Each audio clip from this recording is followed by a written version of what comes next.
Good morning, folks. It's a lovely day here in Portland.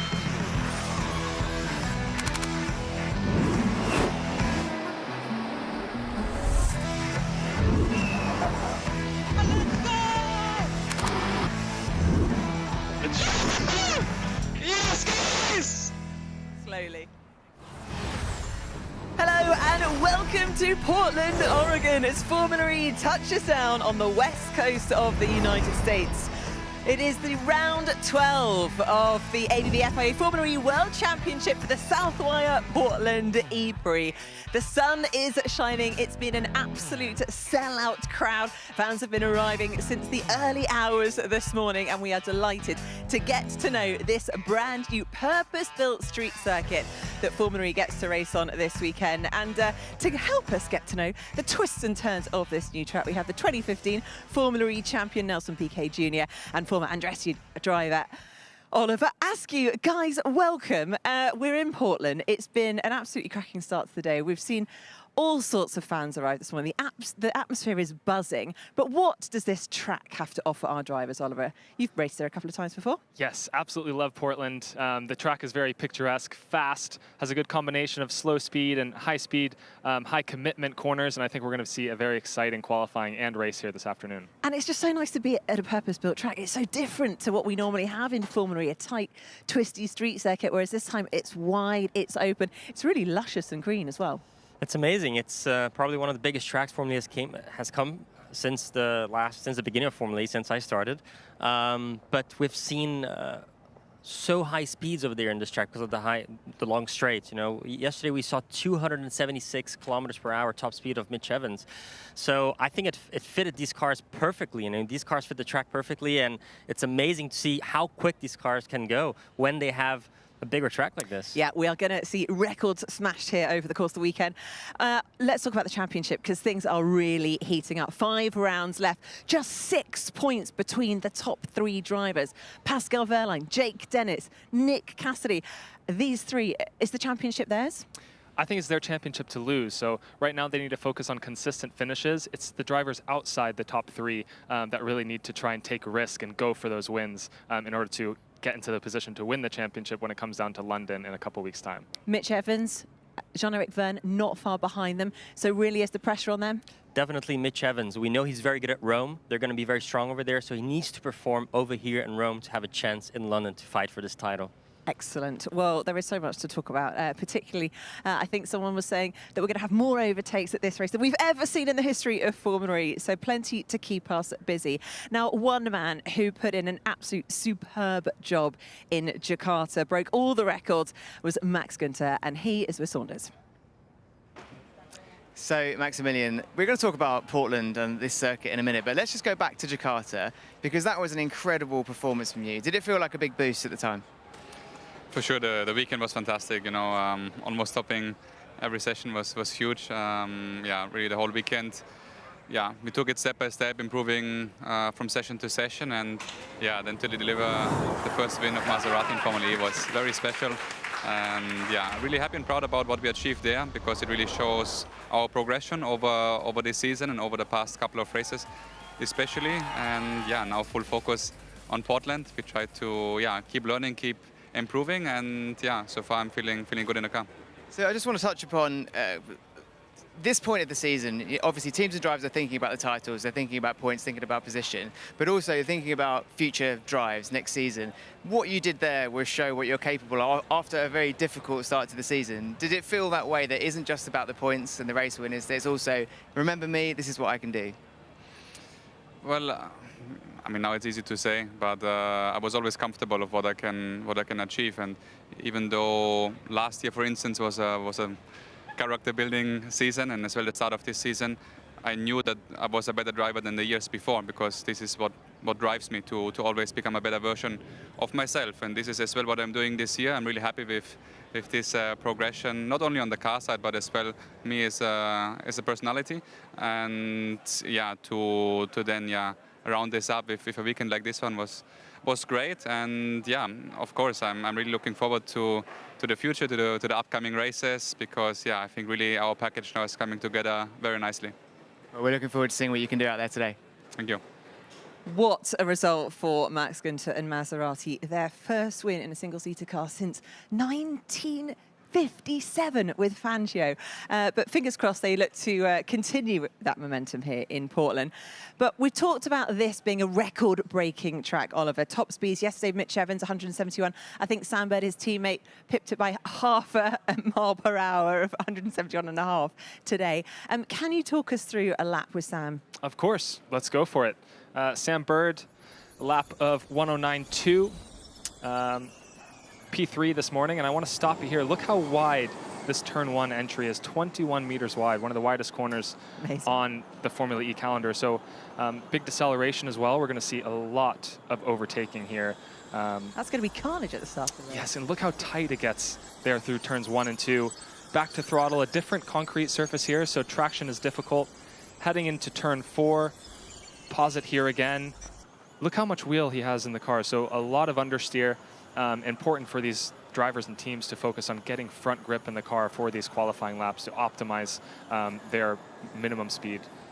These corners are very fast and flowing, unlike a typical Formula E corner where it's just stop and go, 90-degree street course corners. So as you see, very flowing here, going through turn 6.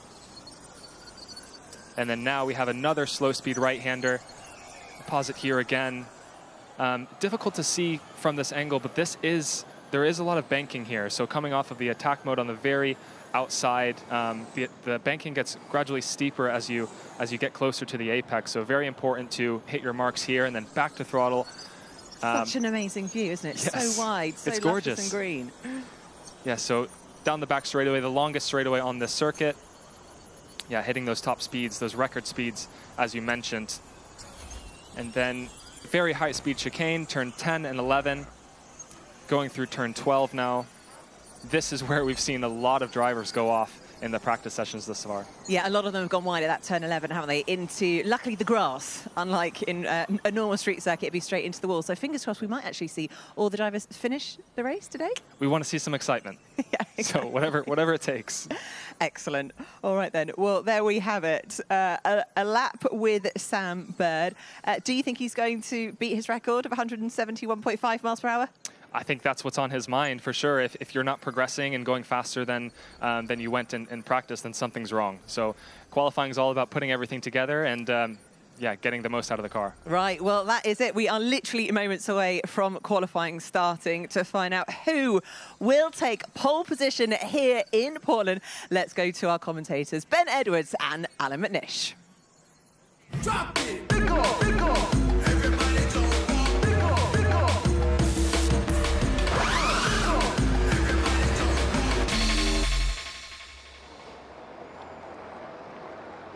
Formula E is about to take on the challenges of qualifying and setting the starting grid at the Portland International Raceway. Two groups of 11 cars will battle to achieve the top 4 fastest laps in each group in order to move on to the all-important duels. And this is the lineup for the Group A entry list. They're going to try and get into the top 4, get into the duels, the quarterfinals, the semi-finals, and then, of course, the final itself, which will determine who earns a bonus of 3 championship points, as well as having pole position for the race itself. And we know that this race could be very unpredictable. It may not be down to those that actually qualify up front, but nonetheless, you've got to go for it in qualifying, try and get the car up to the front if possible. And there is our championship leader, Pascal Wehrlein, who took a victory in one of the races last time out in Jakarta, has got himself back in the lead by just a 1 point. But there's been lots of work going on one of his rivals' cars, Mitch Evans' car, just being put back into the pit lane there, car number 9, and that obviously they've been working on very quickly to try and get him ready for qualifying. Alan, it's always a bit of a concern when you're fighting up against the time limit so much. Yeah, it is. It definitely adds a little bit of stress and pressure as well to the team. And you can see them sort of running around there as the first session, Group A's just gone out with Max Günther being the first car out onto track. But there, it is tough for the driver as well. He's got to then take his head and just basically lock it off, focus on the areas he can focus, which is when he's in the car going out there, he delivers that one lap that gets him into the group stages. If you want to join in, then scan the Formula E predictor, bottom left of the screen, and you can put up your own predictions for who's going to come out on top in qualifying here. Bit of a difficult one to predict, I have to say. We've had 2 free practice sessions. Norman Nato in the Nissan was fastest in the most recent of those sessions, and we've got both Nissans actually in this Group A. René Rast was fastest in first practice, and René will be coming out in the second group. But as we've often seen in Formula E throughout the course of this year, it can be very different what you do in free practice to what you do in qualifying. Mind you, Max Günther has been looking pretty strong here this weekend, and he was very effective in Jakarta on a very different style lap. As Ollie Askew was telling us, the track format here, very different to the street circuits that Formula E is often on. It certainly is. It's a traditional racing circuit, and it's also very hot out there in terms of the track temperature. You've got the change of surface that Oliver was talking about there, coming onto the concrete through the turns 1 and 2, accelerating through 3, go back onto more traditional sort of tarmac, and then this long right-hander that you just never ends, because it actually goes into a second tighter corner at turn 4 and 5. Then you flick into this left at 6. That's a tricky one, because you'll see the rear of the car, especially I think in the race, stepping out there, no mistakes, before you get to turn 7, which is a very, very wide entry as it pinches back onto the back straight. As now we see Nick Cassidy, another one of these championship contenders. Now, he's not been very good so far, competitive-wise. Looks like they've been a little bit on the back foot. One of the ones that I would have expected around here would have been pretty quick, but ultimately he needs to pull it out in this qualifying session. And now is Günther, is definitely coming up to it, and this will be the first lap we see. Yeah, well, at the moment, Nick Cassidy's doing some very good sector times. The Fenestrez has just got the fastest first sector. Let's see, these are all going to be moving up to the top of the list. Max Günther's going to set the initial pace at a 1:10.6 as Cassidy goes across the line, and he goes even quicker, a 1:10.6 himself ahead versus a 1:10.8. They were doing 1:09.1, the fastest we saw in free practice, so we're a little way off that just yet. Second goes Dan Tickton for the moment, and remember, the duels are those that finish in the top 4 in Group A. Yeah, and one of the things just to reference is the times this morning were at 350 kilowatts, where in this stage they're actually only at 300 kilowatts. The times will be slower, but I'm sure there's a little bit more to come out, as now Fenestrez goes quickest at a 10.373 ahead of Cassidy and Tickton Seti Camera. Yeah, Nissan's working well, although Van Dorn has now going second fastest in the DS Penske. So, and Verne goes second fastest. So they are both out there, Verne and Van Dorn, and they're both in the top 4 at the moment. Yeah, they are. There's a few incidents there. Van Dorn didn't quite hook it up this morning, but Verne had a bit of a trip across the grass as he came through the final chicane. Didn't quite have the grip that he was hoping for. As there we see the Envision pit. Looking at their man, who's at the moment, Cassidy is coming into the pits 5th overall, Buemi 8th. So not where they want to be, that's for sure, but I'm sure they'll pull a little bit more out of it. Yeah, Günther now has gone quickest. So the man who was on pole position in Jakarta and then went on to take one victory there. But Pascal Wehrlein now on a lap. He's only down in 9th place at the moment. He'll definitely want to do somewhat better than that. Let's watch him through the first chicane. Pretty neat and tidy, a little bit of correction required. Now, a little touch of dust on the way out, just to make sure you're using all the road, not too much more. As Fenestrez pops himself up, so it's a Nissan 1-2. Looks like they're very, very strong, and certainly in the qualifying paces, we're watching Wehrlein coming through the middle section of the circuit. Historically, qualifying, I wouldn't say it has been their strongest card. The race has definitely been their strongest card, but with Wehrlein at this moment not actually in a position where he'll be going into the top 4 unless he has a clean last sector to this lap. No, that's right. I mean, his first sector is about 3/10 down on where the quick ones are at the moment. Nick Cassidy having done the fastest first sector of anybody, but Cassidy in the pits now. Wehrlein, he's sawing at the wheel a little bit through there. It's got to be tight whether he's in the top 4, just maybe verging into 5th at the moment.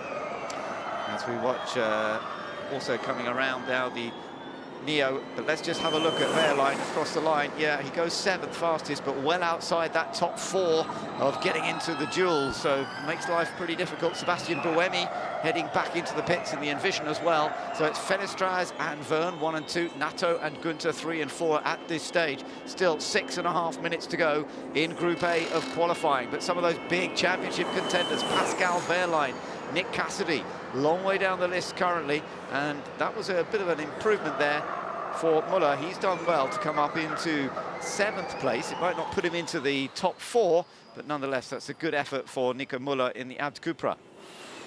It certainly is, but as you say, 2 of the main title contenders, they're 1st and 3rd in the championship, are down in 8th and 11th at this moment, as we've now got a change of tyres there for Gunter.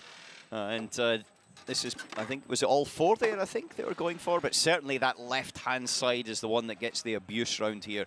And I think this is much temperature as much as anything else. Here we see something from Norman Nato coming down into the first corner. Oh, misses the apex, and then, oh, yeah. That was all a little bit tight, wasn't it? I thought he was going to actually hit the barrier at one point there. He just managed to avoid it. There was a car that he had to avoid as well. Well, half of Portland is there to the left-hand side you can go around, Yeah. which is probably a quicker and easier way to get out of it. But there he thought he was going to make it, but aborted quite late. But ultimately for him, he's 3rd right now, but it's only a tickle. He's only a 10th in the good side, as we've now got one of the cars under investigation. Yeah, that's Mitch Evans. You know, he came into the pit lane late. Well, it looked like it was pit late. There's now an investigation for pit lane procedure. So whether it was about when it came in, I'm not sure. But there is an investigation going on for him. We'll have to see how that works out.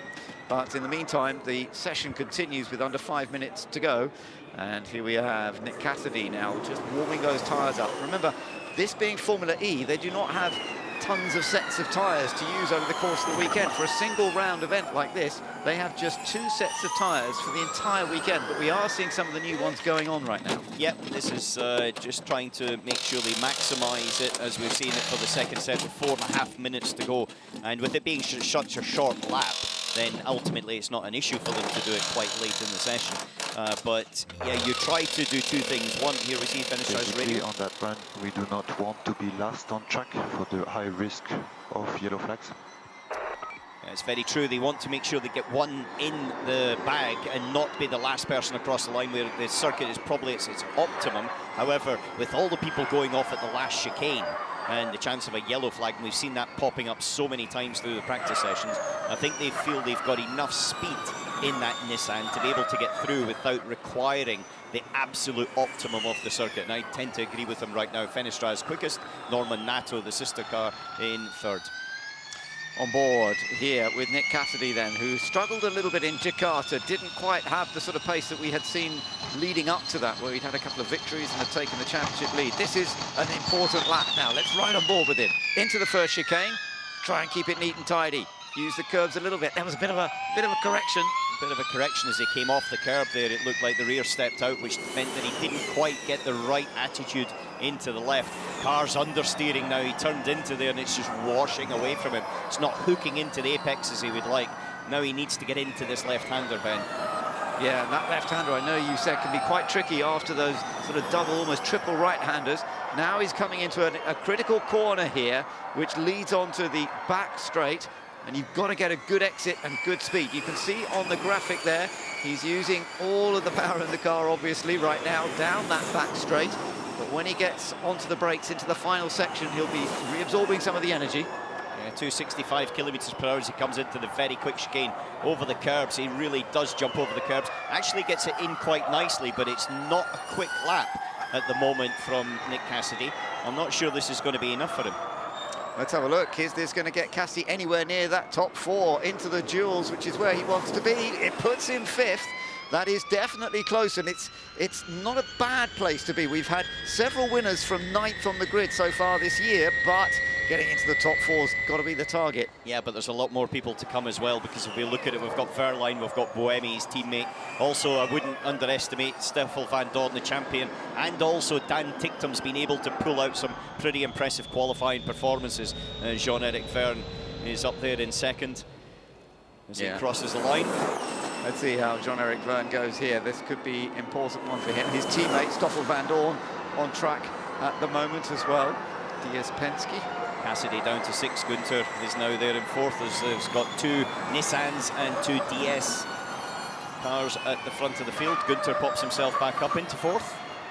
Meanwhile, Verline down in 10th place, the championship leader.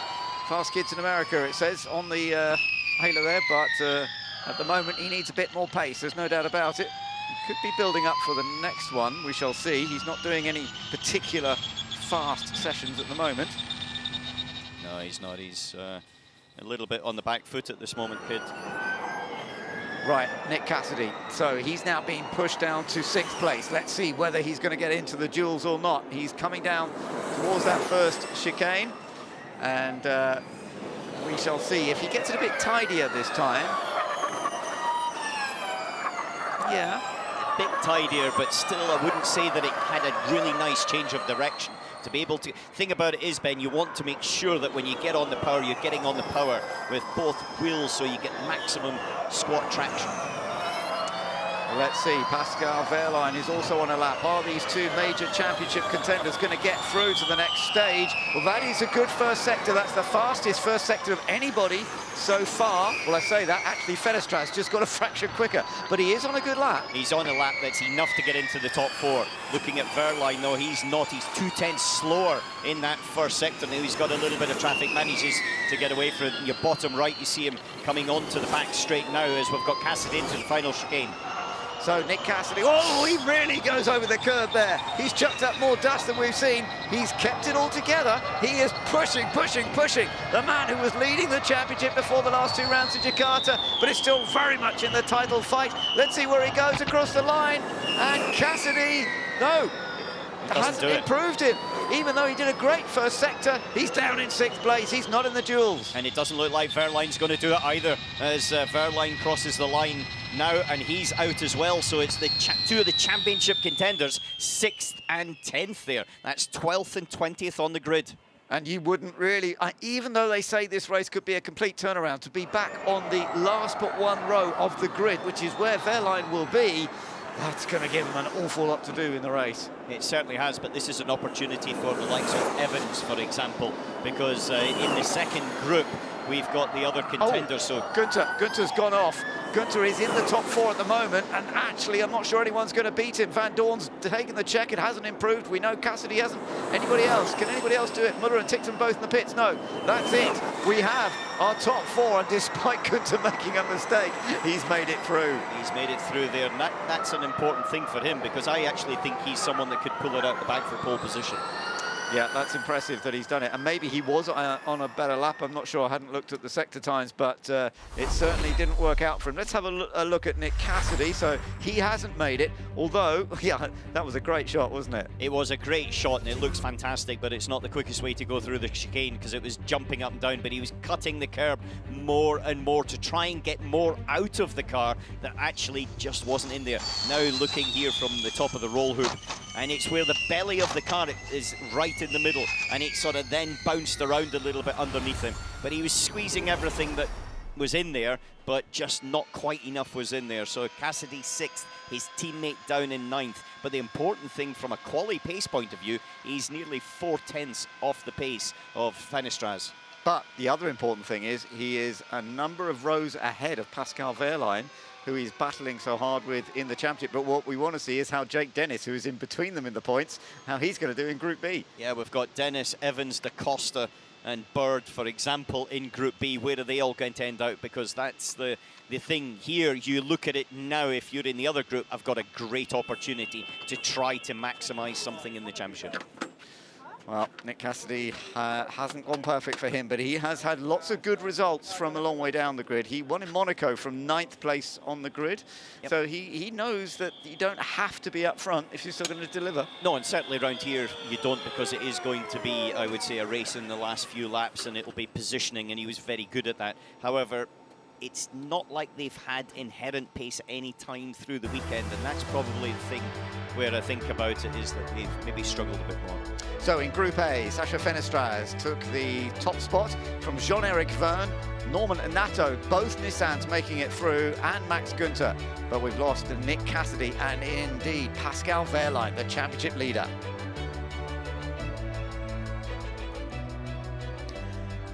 Well, guys, we weren't expecting that, were we? Pascal Wehrlein, P10, not making it through to the duels. Disappointment for him, but what an opportunity for Jean-Eric Verne in P2. Yeah, John-Eric Verne, and my eyes are going to be on Jake Dennis now for this next session. Of course, you don't want to qualify back there, but at this race, I think we can expect a lot of opportunity for movement through the fields. Yeah, I mean, I'm sure these teams are not too worried about qualifying. They're focusing on the race. So I don't know if they're playing any games, hiding something, but yeah, I think they're going to be worried about the race. And over here, it's going to be so easy to overtake that their main focus is going to be in the race. All right, well, let's see how the Envision guys are feeling, because Radzi is with Sylvain Philippe. Well, I'm joined by team principal of Envision, Sylvain Philippe. Sylvain, a tough start to the day. First of all, Nick Cassidy, very much in the hunt for the championship, winning the title. What happened to him there? Just wasn't enough. Yeah, all day, even last night, we are just a few tenths off, 2-3 tenths off the fastest cars here. We throw a lot of things at it, but I think ultimately it comes down to, you know, this is an unusual track. These cars haven't really been designed for that kind of layout. So we are kind of patching things and trying to find fixes, but it's just not optimal. It's also telling because Sebastian Buemi loves the duels, but again, he's out as well, so it must be possibly a package just not matching the track. Yeah, we're just struggling on setup, and then again, you know, it's Formula E, it's 2-3 tenths, right? But here it makes all the difference. So yeah, not great quali.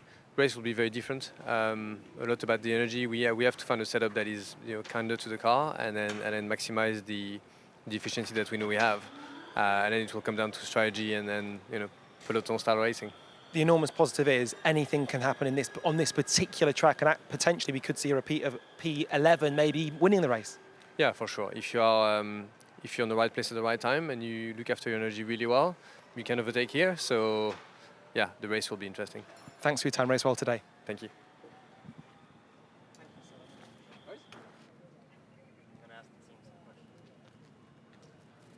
Way down the pit lane, and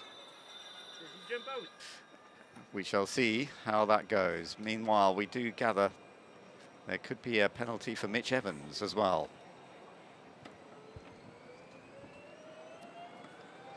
So we're going to find out exactly what's been going on soon from various technical points of view. We're just seeing Mitch Evans getting out of his car, and it may well be that there is some sort of penalty for when the mechanics were still working on the car before the start of the session. But we've also just gathered that there is something going on with the DS Penske team. That's Jean-Eric Verne and Stoffel van Dorn as well. And this is going to be an interesting one about something that happened before second practice and a breach of technical regulations. So we're going to have to see whether they're going to be able to be allowed to continue in the qualifying battle or just get a penalty later on. For now, we are into Group B, and we're going to find out who's going to get into the top four and make it into the duels. And René Rast, a driver that you ran when you were team boss for Audi in Formula E, he's been showing some good pace so far this weekend, Alan. Certainly him and also his teammate Jake Hughes have been showing some really good pace around here. Very quick and very consistent when it came to this part of the race weekend when they need to put in that one lap. But Rast has been actually, I think, better just with that little finesse and feel as we go through into this qualifying. Let's see if he's able to take it forward. But also another person, Evans, another title contender, still in the pits. They had a battery change, and that was one of the reasons that they were very late coming into the pit lane itself. So a battery change for Mitch Evans, and that's definitely not what you want before qualifying, especially when your two main title contenders have got problems and mid and down the back of the grid. Absolutely. Mitch Evans fourth in the championship, a little bit further behind, but still very much in the hunt for a title win this year. Runner-up last year to Stoffel van Dorn. Let's keep an eye on the McLarens then as they go over the line. René Rast has done a 1:10.6, and so has Jake Hughes, although Jake's is a fraction slower. But behind them, Eduardo Mortara has gone quicker than both in the Maserati. So that's a good effort by Edo Mortara. And we shall see how they develop over the next few laps. Everyone else now beginning to put their laps in. But Mortara, a 1:10.378. Oh dear, Roberto Merri having a big lock-up down into the chicane. That's a huge lock-up right front tyre. It'll be a little bit squarer after that one. They don't like it when you keep the brake on, and there's such a big run-off area. It's very quick to come off the brake and just abort the corner. However, he kept the brake pressure on. So Merri just getting himself sorted out. Hopefully he can pick it back up once again. Jake Dennis has popped up into third place, and that is key. Remember, Jake Dennis right up there in the championship battle. He is just 1 point behind Pascal Wehrlein, and as we saw in Group A, Wehrlein's way down the list, but Jake Dennis seems to have pace. We're watching René Rast right now, using the full energy now as he comes down the start-finish straight, building up that speed, and let's just see whether this is going to put him back ahead. Yes, ahead of Mortada, a 1:10.135. Yeah, but look at Jake Dennis. He's done the quickest first sector of anybody as we see Mortada bouncing through the final corner and straight into the bits. He's not quite made it through the chicane, and ultimately that's aborted his effort. Mortada into the pits. Yeah, but he's still in that top 4 at the moment, but that could have been a lot. But now he's being pushed out. Robin Freins has managed to get up into second place. That's impressive indeed. You're riding on board with Jake Dennis, and Jake currently down in 9th place now, having set a good lap earlier, but he's done some good sectors here. Let's just see where this puts him. Oh, he goes fastest, a 1:09.856. That's impressive. And he gets a little clap from Roger Griffiths, the team principal. Avalanche. Box. Yeah, they're happy getting him to come in. Avalanche Andretti, of course, and Michael Andretti is here this weekend. Michael, who won 3 times here in the past as a driver in Champ Car days, and his father also a winner here. Edo Mortada far too quick through the chicane, and he was very lucky to be able to get it stopped in time there as he comes through.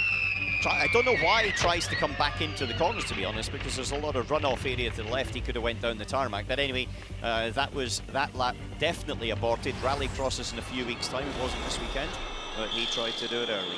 One person still in the pits, Mitch Evans. We are nearly halfway through, and Mitch Evans is still in the pits, not having done a lap. They had a battery change, as we said before, and there you see him waiting just to get in. His helmet's not done up though, so it's maybe still got a few minutes to go. No, helmet off now. That suggests there's no Mitch Evans going out and qualifying. Oh, that's a huge disappointment for Mitch Evans, and this is a big story indeed for Jake Dennis in particular, because all the other major contenders in the championship up at the top level anyway, and I know we could still see drivers from a long way down moving up. We've still got a lot of points available, but for Jake Dennis, this is a major opportunity. He's fastest in this group at the moment, and his major rivals, Pascal Wehrlein, not in the duels. Nick Cassidy, he's not in the duels, we know from Group A. And now Mitch Evans is also not going to be in the duels, as he's had to step away from his car. This is a big opportunity for Jake, and fastest at the moment. Is he going to hold on to that top spot? We shall find out. You're looking at him right now as they put on a fresh set of tyres by the looks of things. Well, with a 1:09.8 that he's done, and he's a quarter of a second quicker than anybody else, I think he's relatively safe to know that he's going through to the dual sections, because that performance is incredible. But this performance from Mitch Evans, that's so frustrating. He had a problem and he stopped at the end of FP2. They had to change the gearbox and they also had to change the battery, and it looks like that wasn't finished in time. We've just been hearing it's a DC fault. Have you ever come across that expression? Yes, it's a DC, it's with the inverter, it's with the battery, and effectively they have, it's like AC/DC if you think of it that way. It's a DC, and so therefore they've got the problem there. Okay, well that's what's cost him apparently. So yeah, sadly Mitch Evans is not going to, and that is painful, because Mitch is just that little bit further off in terms of the championship. He's 25 points off the lead, but what we're going to be watching very, very cautiously, carefully now, is to see who does get into the top 4 out of this group that are still there. Jake Dennis, René Rast, Robin Freins, and Andre Lotterer. And I tell you what, if Andre Lotterer can get into the duels, this could be so good for that Avalanche Andretti team, because they could, I'm sure Lotterer would do his best to help Jake Dennis. They could work together as a team. Andre is not a fighter for the championship, but he could help Jake. Well, he was very quick in the middle sector, and so he's able to hook it up. If he can do the similar thing to what Jake Dennis did in the first sector, he'll definitely get into the top 4. Well, still plenty to play out. We've got just over 4 minutes to go in Group B. Da Costa still a long way down, so as we saw, that was close to the wall there for Mortada as he came out of the last corner, going on to a flying lap. So let's watch this now for Edo Mortada, and we know that the Maserati is working pretty effectively, and we'll see whether he's going to be able to get himself back into that top 4, but let's listen in.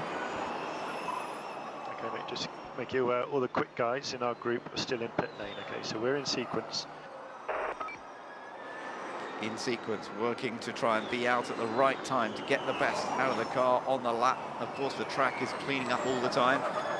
It is cleaning up all the time, Ben, but also you want to ensure that you've got your lap in. You're not maybe caught up by somebody else's yellow flags. We saw Mortara going wide the chicane before, and that would have caused a yellow flag. That would mean if someone was on a fast lap, even if they weren't affected by him going off, they'd be affected by the flag itself.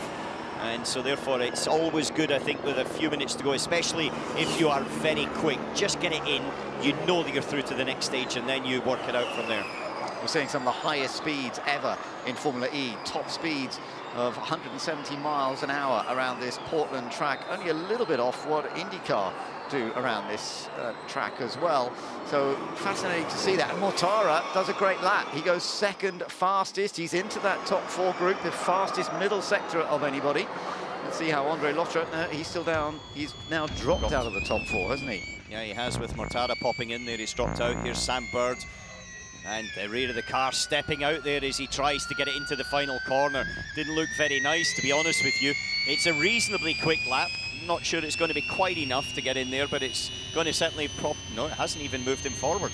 Yeah, that did look a bit fiddly, didn't it? It didn't look quite as settled as Sam often is in the car when he's on a quick lap. It just looked a little bit too fiddly out of that last corner. Let's see what Da Costa does. Yeah, well, he only gains 1 place with that lap. So again, the Porsche is just not looking that competitive in qualifying here. It doesn't mean, though, that they have no room or ability to go for it in the race. We could see a very different grid lineup to a race finish. We know that around this track, but it's still fascinating to watch this. René Rast we're watching now. Yeah, Rennie, as he crosses the line, he's in 3rd place, but it's Hughes, his teammate, that I'm interested in. He's on an outlap now because he's the outlier for me. He's the person that could jump in there. If not, it could be Robin Freins that's pulled something out of the bag. And here's Sam Spur's radio. I've got nothing left. That's as good as I can do. Like, the lap felt really strong. That's a very honest output.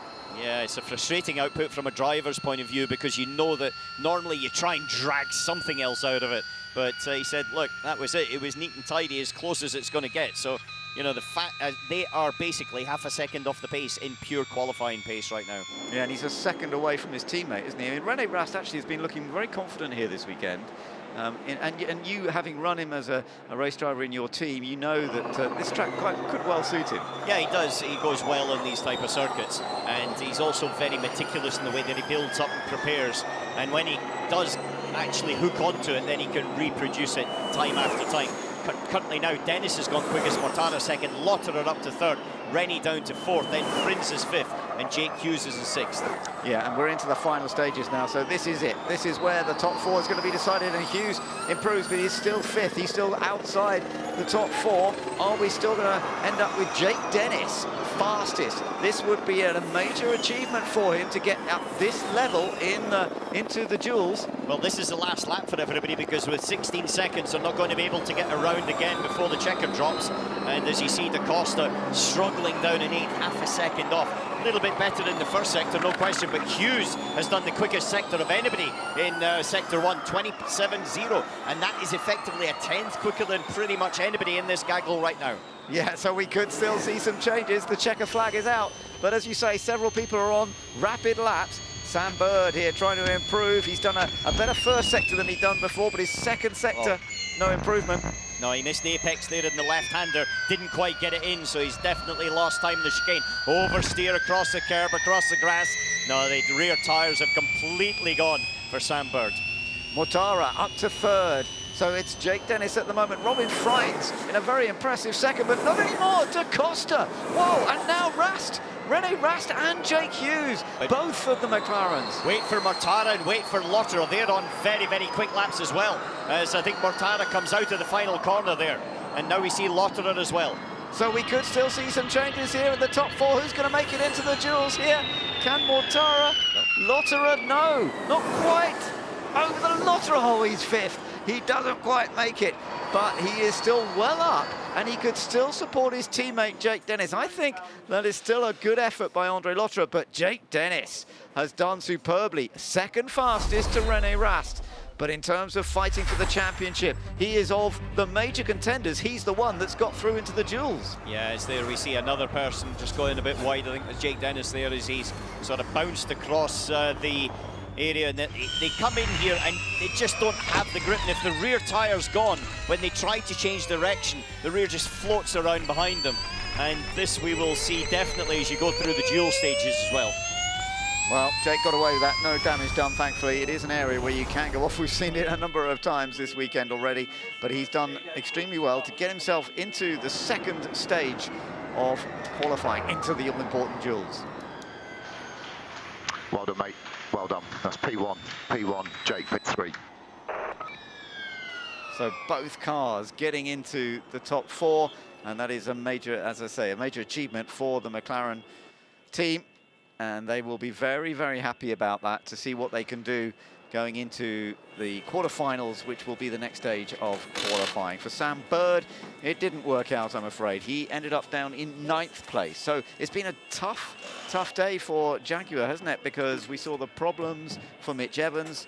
Mitch didn't set a lap time at all in that session. And his teammate there, Sam Bird, who put in a lap which he felt was the best lap he could possibly do, he's ended up down in 9th. Let's take a look at the full list then from Group B. Rene Rast celebrating being fastest by a fraction from Jake Dennis, Jake Hughes, and Antonio Felix da Costa. That was a surprise to see the Porsche in the top 4, but missing out the 2 Jaguars of Sam Bird and Mitch Evans without a time.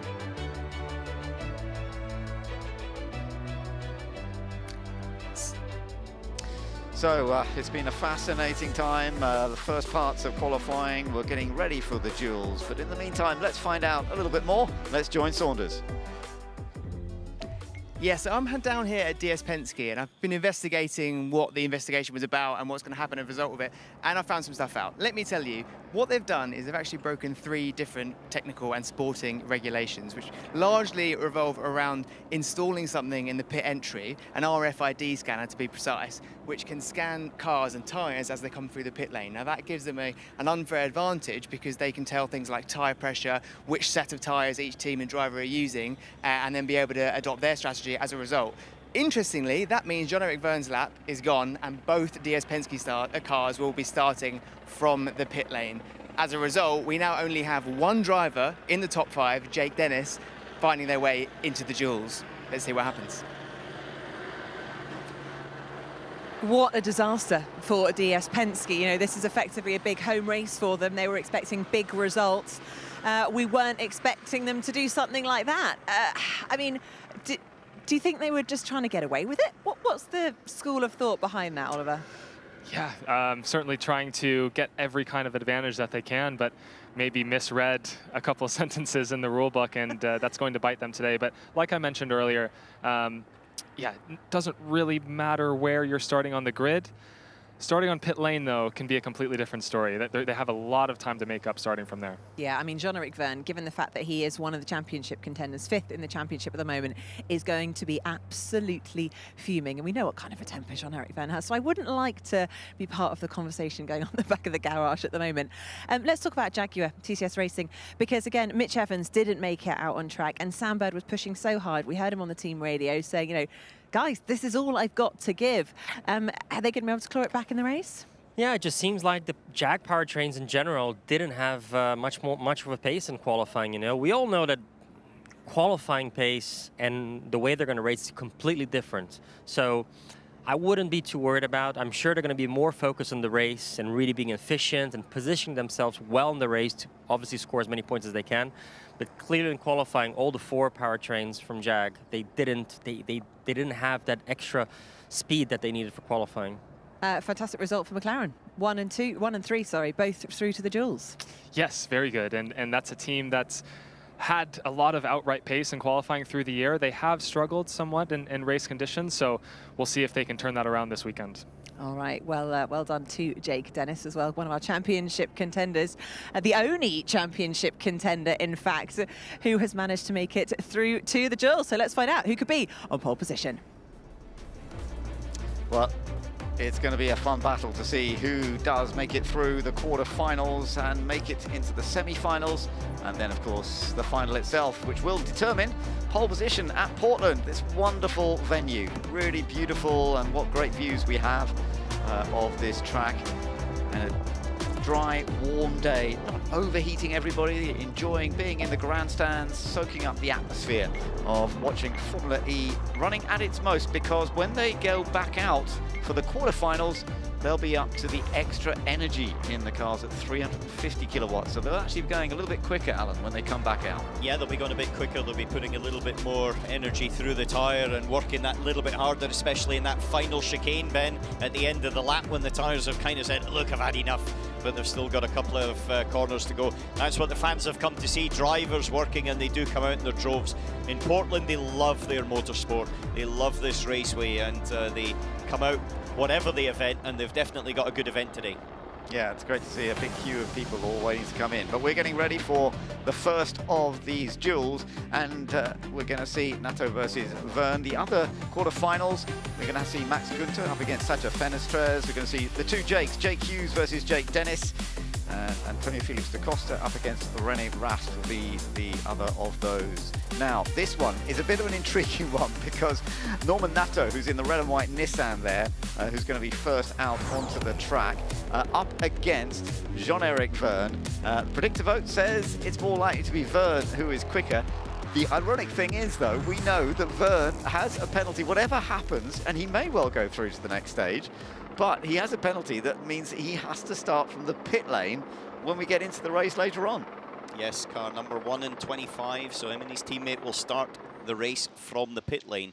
And so it's a slightly strange one that going out in qualifying. But at the end of the day, Nato's the one that ultimately, I think, has got the pace as well to take it through. Because if we look at the Nissans, they've been very quick in every single session. And so therefore they've got the speed and performance in this car, and I think that Nato will be able to take it out as well. This is a good one for Nato, actually, the 30-year-old Frenchman who had his best performance in qualifying in Monaco, and in fact this is only the second time that he's got into the duels this season, and we know that it's a great opportunity for him. But Jean-Eric Verne, presumably, I wonder if he's still going to go for it. I suppose he might as well go for it, even though we know he's going to have to start from the pit lane. Yeah, clearly he is going for it, Ben. He's out onto the circuit, and so we're going to see that. And so therefore we're going to have a little bit of a fight over it, but at the same time as well, I'm interested to see how Nato does light it up, what he does here, because this is something that if he does go through semi-finals and then the finals later. Well, let's see how it is for him. He's currently 15th in the championship, Norman Nato, quite a long way down, only scored 21 points. His best finish actually was last time out in Jakarta when he finished in 5th position. He's only had a couple of non-finishes, but quite a few races where he's failed to score. Right, here we go. Get on the power and take yourself down the start-finish straight, and this is where your fast lap begins. As he crosses start-finish lane, heavy braking into the first corner. The car looks quite stable there. Needs to get over a little bit of understeer between the right and the left. That means he's a bit slower to get onto the power. As Jean-Eric Verne comes down into that first corner, he crosses the line now. And there we see he's a little touch behind as he's braked into it. You see the lap time differences there, and Verne's definitely much wider. And so that's a slow entry, or it'll be a very slow exit, I should say, to the chicane for Jean-Eric Verne. So Nato looking good at the moment, but we shall find out once we see Verne through that first sector. 27.000 for Nato, and it does look, 27.138 for Verne. So definitely losing out a little bit by a 1/10.5 nearly. Nato strong. Yeah, but if you look at Verne on the right-hand side there, bottom right, as Nato comes to the final chicane, he's sawing at the wheel. He doesn't look very stable. Looks like the rear of the car's moving around behind him quite a lot. Yeah, whereas watching Norman Nato, it's looking pretty smooth, controlled. I like the style, both of car and driver. Although, to say, Jean-Eric Verne's actually caught a bit in the middle sector. So let's see what the lap time is. It's a 109.118. Let's see how this goes. That's one of the fast laps we've seen so far this weekend. Verne attacking and catching a little bit as we come into the final stages, but will it be enough to go faster? No, it's not. It's a 109.240, and that means Norman Nato has made it through into the semi-finals now, and well done to him as he's got an opportunity to be right up front, as he was in qualifying in Monaco just a few races ago. So stylish performance by Norman Nato for the Nissan team. And we're now getting ready for the second duel to get underway in just a few moments' time. It's Max Günther, the winner from Jakarta last time out in the Maserati. Sacha Fenestrez is his rival. Now, predictors saying it's more likely to be Günther, but Fenestrez, of course, is in the same car that we've just seen fastest in the hands of Norman Nato, whereas Günther was so impressive in Jakarta. This is quite an unpredictable one. This is a good one. I'm not sure how this is going to work out. I think it'll be who sort of, I would say, makes the least mistakes more than anything else, because they're very, very equal the way they've been able to perform, especially in FP2 and in the first part of qualifying. They've both done a good job in qualifying this year. In fact, they've both been in plenty of duels so far over the course of the season. So we've got Max Günther leading the way and Fenestrez now following on in the other Nissan. As we look at the times, you can see just initially a tiny, tiny difference. It's not really until we get into the first sector. It's quite a longish first sector, 27.0 for Günther. Yeah, that's okay. That's not too bad, but it's not quite as quick as what we saw from Nato earlier on. The question is going to be Fenestrez, who looks to be a little bit quicker at the moment. 26.8 from Fenestrez. That is by far quicker, a tenth and a half quicker than his teammate. So Fenestrez definitely has hooked it up in that first sector. The middle sector is going to be clear, because now we've got Günther into the final chicane. But I think this middle sector is going to be Fenestrez as well. Well, it's actually almost the same time, but it's still advantage Fenestrez because they've done the same middle sector effectively within a thousandth of a second. So down to this final sector, that's going to be very important. I'm not sure Max Günther's going to do it. He does a 109.160. Fenestrez, oh, he's a little bit wide, a bit early, sideways, sideways. Ooh. Oh, did he keep his foot on the throttle? I'm not sure. He may have had to lift there a little bit across the line. No, yes, he has done it by a tenth. My goodness, I'm amazed that he managed to do that with the sideways slide. He lost 0.2 of a second in the final sector, all of it as he was trying to get the power down. Coming out of the final corner. That was from the helicam, that was fantastic just to see how much he was working on the wheel. 350 kilowatts trying to get onto the tarmac as he came out of the final corner. That really was impressive. And there you are, just riding on board with him after delivering such a fantastic lap, but it so nearly went wrong there. We're into the next quarter-final now, and it's Jake Hughes versus Jake Dennis, the two British drivers who have both performed extremely well in qualifying this year, but it's Jake Dennis who has done so well in the point system and is just 1 point off the championship lead coming into this event.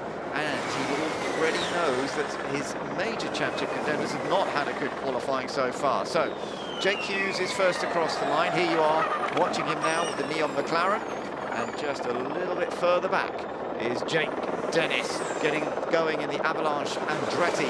This one is also going to be a fascinating battle. It will be, but I think at the moment I would say probably lean towards Jake Dennis. However, saying that, Hughes has been very quick round here, and Hughes looked really neat and tidy through that first chicane when we saw it, as now Dennis accelerates out of that chicane down towards the tricky part of the middle section of the circuit. Well, let's see how this goes. He's certainly pushing hard, as you can see, trying to keep it tidy as well, obviously. Yeah, he's nice and neat over the curb there as Dennis, as the car pitches into the left-hander. He's slightly slower in the first sector to Jake Hughes, though he's a tenth off. Hughes is the one that's actually, I would say, leading the charge right now. Yeah, he is, but it's by a tiny fraction. A really small, at the slightest mistake here. Yeah, you can see Dennis is sort of jumping back up there now. This is all going to be tight. Yeah, as the rear was pitching around, trying to come out of the final corner. Hughes sets the time, though, as he goes over the line at 9.385 to beat. Dennis is a bit quicker in the middle sector, so he's pulling it back, but it's about equal as they come towards the line now. Dennis has definitely got a good exit out of it, and I think going to take this one. It's looking confident for Jake Dennis. He's coming across the line. Yes, he's done it. 109.111. And Jake Dennis is into the semi-finals. He has won the quarter-final up against Jake Hughes, and that again is incredibly important for Avalanche Andretti to make it into the semis. Awesome job, mate. Well done.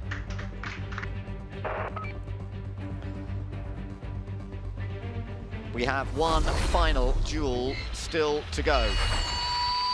Jake Dennis has taken the victory in the third of the quarterfinals and done it effectively up against the other Jake Hughes. We are now getting ready for the last of the quarterfinals, and it's Antonio Felix da Costa up against Rene Rast. The predictor vote saying it is going to be Rene Rast. It's a bit one-sided. But I have to say, on Rast's performances this weekend, I think that's pretty fair, because it looks like the Porsche is a touch on the back foot. Da Costa pulled out a lap to get it to this stage, but he'll need to pull out something pretty special, I think, to take it through much further. It's only the second time this year that da Costa's been into the duels, funnily enough. Rene Rast, who set the fastest lap in Formula E history yesterday in the first practice session. He's obviously been enjoying this track, trying to make the most of it. That looked a bit hairy on the way in, didn't it? It looked like he didn't get it stopped very well to change direction in the first corner. But it's this middle section where da Costa is that seems to be, and as you see, 4/10 he's dropped, so it's going to have to be a mighty middle sector for Rene Rast to pull this back, as da Costa misses the apex there as it leads him onto the back straight. But 4/10, 27.3 was the first sector there for Rast, which is probably the slowest of anybody in this section. I think it was just going into that chicane too quick, wasn't it? I think he just overdid it a little bit into the first corner. He is catching now, though, as you said. So through the middle sector, he's got better pace. Bit of correction there for Antonio Felix da Costa. You can see that car is not totally stable. So he's pushing, and across the line he comes. And the lap time, 109.4, is not very quick. So can Rene get this back in the final stages? There is an opportunity, because he's got the pace in this car. He might have made a mistake down at the first corner, but there is still a chance across the line. And he's done it on 109.310. He has made up after the mistake.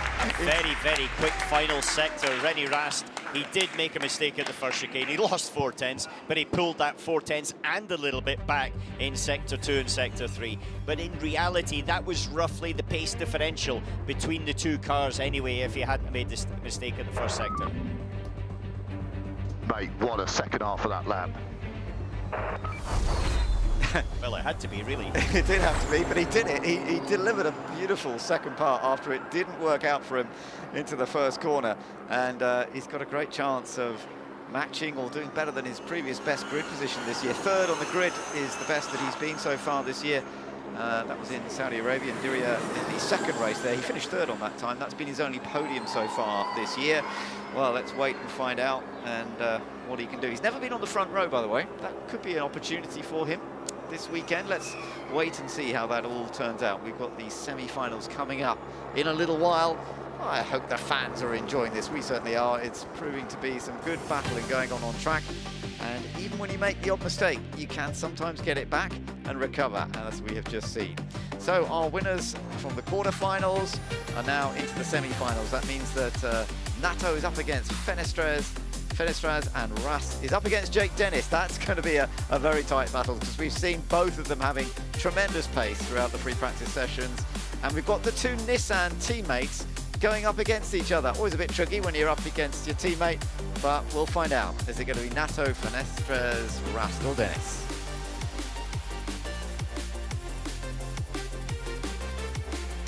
Lots of fun and games to enjoy in this qualifying session as we are now preparing for the semi-finals, but lots of stories to catch up on as well. John-Eric Byrne through to the duels, but no further than the quarterfinals. How was it for yourself? I don't know. It was a little bit difficult, because the team told me just before qualifying that I would start from pit lane because of an issue that happened for both Stoff and I don't think it was very good. I mean, it doesn't put you in the best of state, you know, going into quali, but nevertheless, I mean, we are trying a good job. First chicane braking was a bit tricky, and this is why I lost this little tense, but anyway, it would not have changed much knowing that I start from pit lane. Historically this season, when it's come to a new lap, a new circuit, you've done pretty well. Hyderabad, for example. With all your experience, will that help when it comes to the race? It has nothing to do with Hyderabad, this track. It's completely different. It's completely new for Formula E. It's going to be a new kind of racing this afternoon. So I don't know. We'll see how it goes. But I hope I can definitely come back, even starting from pit lane. And touching on that, in terms of the scanner situation, what actually took place? I don't know. I didn't want to know anything about it. And to be honest, I'm a bit upset Not because of that, but just because they told me just before qualifying. You know, they just changed nothing. So yeah, would have been better to know after quali. Thanks for your time, mate. Thank you. Well, he wasn't in as bad mood as I thought he was going to be, considering he was given news that he was going to be starting from the pit lane. He's obviously taken it quite well, which is rather unusual for Jean-Eric Vergne. He's obviously in a good mood. Yeah, it's a bit of a tricky one. I mean, do you want to know it? Does the team need to tell him for him not to maybe push that extra and maybe have a little chance of going off and damaging the car right before the race?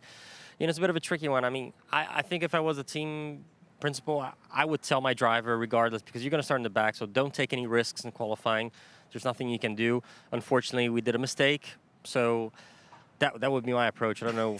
Yeah, you just need to focus on what's in your control. Yeah. So obviously that is a circumstance completely out of Jev's control, and yeah, he needs to focus on the race now, trying to maybe hope for a safety car and a chance to catch the pack up again. Claw it back. Just very quickly, can we talk about René Rastelap? Because he kind of threw it away in the first sector, 4 tenths down, and then clawed his way back up to beat Da Costa to get into the semis. Fantastic result for McLaren. Yeah, an amazing lap and an amazing last 2 sectors. I don't know if, obviously we didn't hear the radio communications between Porsche and Da Costa, but after seeing that little sloppy first 2 corners from René Rast, I would have told Da Costa, okay, take it easy the rest of the lap, because you're like 3-4 tenths ahead. Just finish your lap. You're gonna pass this one. And I don't know if the team didn't speak to him, but I think he was pushing. It wasn't really clean, and René Rast managed to get a very good lap, and he managed to pass him. He did indeed. Straight into the semi-finals. Let's find out who is going to make it through to the final. Well, this is all going to be fun and games coming up, and particularly when we get into the first of the semi-finals between the 2 Nissan teammates. We'll see how that goes. In fact, funnily enough, when Nato makes it, it's always against Fenestras. So last sector, it was interesting what Nelson was saying about Da Costa. It's very close, was not enough, 1.5 tenths. Lost all in the last sector. Yeah, I was a bit afraid of my rear axle for the last corner, and I went too safe. Now that's interesting line, that he went too safe. Yeah, basically the rear stepping out, he didn't want to then throw it in and risk everything, and ultimately he was just under the limit too much. And so yeah, he's admitting Da Costa had the problem. Well, fun and games. Let's go back to Radzi. Antonio Felix Da Costa through to the quarterfinals of the duels, no further. How did you assess that one? Yeah, look, we haven't been flashy fast today, so to go through to the duels is a small positive. But we haven't really understood what this track and car combination really needs. So we've been struggling a little bit. So it's starting in the top 10, it's a good thing. Starting in the top 8, we got a really quick and efficient car in the race. This we know. So I think the race is definitely on for us. But definitely something to understand when we go back home, because yeah, it hasn't been an easy day for us so far. Where's your head at in terms of the race? Because you often talk about winning, obviously, but is it about the championship at this point? Is it about getting team points? Where's your head at? I think helping Pascal, #1 priority. He's obviously going to be starting a little bit behind, but if he does get to the front, then I'll be there to, to help him and help him score some good points. But yeah, the team's championship is a crucial one for us as well. We're leading that one, and it's super close. And so yeah, the goal is definitely to bring that one back to Stuttgart at the end of the year. We'll give it a go today with some big points. With all of your experience, how do you adapt to now having a circuit as opposed to a street race? 'Cause it feels different here. It feels a little bit different, but honestly, mate, it's just 4 wheels, a steering wheel, and still a powertrain. So we just go as fast as we can. Simple. Sometimes all the experience means it becomes very simple. Yeah, hopefully, or maybe I just don't know what I'm doing. So one of the two. Race well today. Thank you. So, all fun and games there, but now we are getting ready for these semi-finals to get underway in just a few moments' time. And we're going to see how the fight is, particularly between Norman Nato and Sacha Fenestras. They've had some battles already, actually, funnily enough, in the semi-finals this year. Every time that Nato makes it into the semi-finals, he's always found himself up against Fenestras, his teammate. Yeah, and also countrymen as well, so it's a battle of the French in this particular one. But whichever way Tommaso Volpe there that you saw on camera, he's going to have one of his drivers on the front row of the grid, because one of the Nissans will make it through. And so that's obviously a good thing from their point of view, but it's kind of like your children. You don't care which one of them succeeds, but you want them both to have a good go at it. But I personally think that Fenestraz looks to be the one that's a little bit more hooked up round here at the moment. Yeah, well, we shall wait and see. This is how it is all built up. And Fenestraz, as you say, he's had a pole position already this year. That was in Cape Town. As Nato, his best is third on the grid so far this year. So he's had a few reasonable results. That 5th place finish he had last time out in Jakarta certainly helped, but they are a bit further down in the points than they would like, but they've got another chance in qualifying. Fenestraz was also very impressive in Monaco, in fact. The other final, of course, the semi-final, we're going to see René Rast versus Jake Dennis. But yeah, that was in Monaco, a very interesting one. He lost his time. He was actually fast around the track, but he lost it through other issues. There they are at the end of the pit lane, the two Nissans, ready to rock and roll in this semi-final. Yeah, and this is where it all starts to happen in just a few moments' time. And there we are. There is Sacha Fenestraz, the youngster who has been so impressive on a number of occasions, 23-year-old, and up against Norman Nato, the 30-year-old. And both of them have that opportunity now to ultimately win this and then go on to the fight for pole position. And it's Nato that's the first car out. Fenestraz is the one still sitting in the pit lane. As Nato starts his build-up lap, Fenestraz just follows him out now. As you see in the head-to-head, it's been 1-0. That's a bit of a swing. Certainly the predictor feel that it's going towards Sacha Fenestraz. Yeah, he has been impressive in, as mentioned, some of those qualifying efforts that he's done so far. He's been in the duels on 5 occasions so far this year, in fact. So Fenestraz does have that qualifying ability. Made his debut in Formula E last year, but really this is his first full year of Formula E, and he's been doing a job that has impressed many, many people. He's led a couple of races, but let's just wait and see how it's all going to go. Friend of Lando Norris, indeed, as well, is Sacha Fenestraz. The two of them have always got on well, but we shall see whether he's going to have the pace required here to get through into the battle for the final, or is Norman Nato going to make it this time? Build-up lap, getting a bit of heat into the tyres, but not too much, and then get ready to go out of the final corner. And now that's when they get going. Really nice, neat power out, but it's going to be how they come out of it at the end of the lap that's the important one, as Nato crosses the line and starts to open the lap. Down into the chicane. This is where we have seen the errors. He's in a little bit wide there, missed the apex slightly, didn't get to the curb on the right-hand side. So I think it's not been an ideal start to the lap for Norman Nato. 16.6 seconds at that sector there. Let's just have a quick look at what Fenestraz is doing there, and it's going to be pretty 16.5, so he's quicker at that point. Fenestraz up by 0.167. So you're looking at Nato on the main screen, you're looking at Fenestraz on the onboard here. They're in different parts of the track, but it's Fenestraz that's definitely got the advantage. Yeah, Fenestraz neat and tidy. He's getting to the apexes. It doesn't look quick. It looks slow, but actually is quick, as Nato's mullering the curbs in the final chicane, bouncing it around, trying to catch up, probably for that mistake at the first corner. As Nato comes over the line, he gets a little bit, he's close to the wall, but you see Fenestraz neat and tidy. Nato crosses the line.